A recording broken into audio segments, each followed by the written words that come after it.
سوال یہ ہے کہ مولانا بھائی نے لکھا ہے کہ اس وقت لوگوں کی بے دینی کے اندر کچھ تو ان کی اپنی بدعمالیاں، کچھ غیر اسلامی تربیت، اور کچھ آج کل کے واعظین اعظام نے بھی لوگوں کو دین سے بے بہرا لا تعلق یا دین کا غلط مفہوم ان کے دل دماغ کے اندر بٹھا دیا ہے۔ تو بھائی کہتے ہیں کہ میرا سوال یہ ہے کہ ایک روایت عام طور پر پیش کی جاتی ہے کہ قرآن کریم کا حافظ جو ہے وہ اپنے گھر کے 10 افراد خواہ کسی بھی نوعیت کے ہوں جن کی جہنم کے اندر جن کا جانا واجب ہو چکا ان کی سفارش سے وہ جنتی ہو جائیں گے، تو اس کی کائنڈلی ذرا تفصیل کے ساتھ وضاحت فرمائیے، جزاکم اللہ خیر۔ میرے بھائی نے جو شکایت کی ہے نا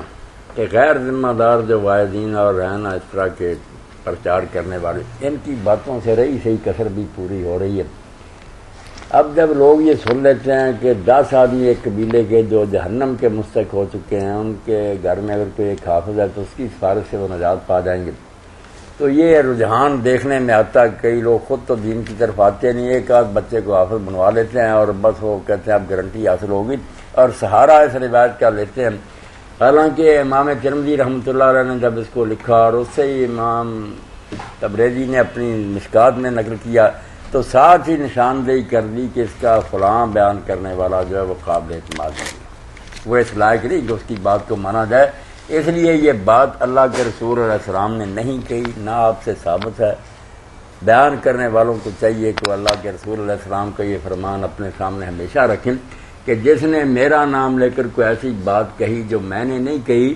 بے شک وہ نیک نیتی سے کہہ رہا ہوں مگر خطرہ ہے فلیتبوأ مقعدہ من النار، وہ دوزخ میں اپنا ٹھکانہ جو ہے نا ابھی سے ڈھونڈ لے۔ اس لیے بڑے بڑے نیک صحابہ جنہوں نے اللہ کے رسول علیہ السلام سے سنا تھا وہ بھی بڑے محتاط ہو گئے تھے، مہینے گزر جاتے نہیں کہتے تھے کہ اللہ کے رسول علیہ السلام نے فرمایا۔ یہ عام بات تو نہیں کہ ایرے گرے کی معاذ اللہ بات ہے، اللہ کے رسول کا فرمان ہے، جب قرآن کے برابر اس کا درجہ، اس لیے اس میں لاپرواہی نہیں ہونی چاہیے۔ پوری احتیاط کے ساتھ، چھان بین کے ساتھ جب ثابت ہو کہ یہ روایت بالکل صحیح اور ثابت ہے وہ آپ کا نام لے کر بیان کرنی چاہیے۔ تو یہ حافظ والی روایت بالکل غلط ہے، کوئی حقیقت نہیں ہے اس کی۔ یہ جو والدین کو تاج پہنایا جائے گا، ایک روایت یہ بھی بیان کی جاتی ہے کہ جن کے بچے حافظ قرآن ہوں گے اور اس کی روشنی سورج اور چاند سے زیادہ ہوگی، یہ کچھ اس طرح کی روایت بھی بیان کی جاتی ہے۔ یہ بھی اسی قسم کی جیسے پہلی تھی نا، اسی طرح کی یہ تاج والی، یعنی اور اس کی کوئی اصل نہیں ہے؟ بس اصل تو ہوتی ہے، لکھی ہوتی ہے کتاب۔ اصل سے میری مراد یہ کہ روایت ثابت نہیں، صحت کے اعتبار سے نہ صحیح نہیں۔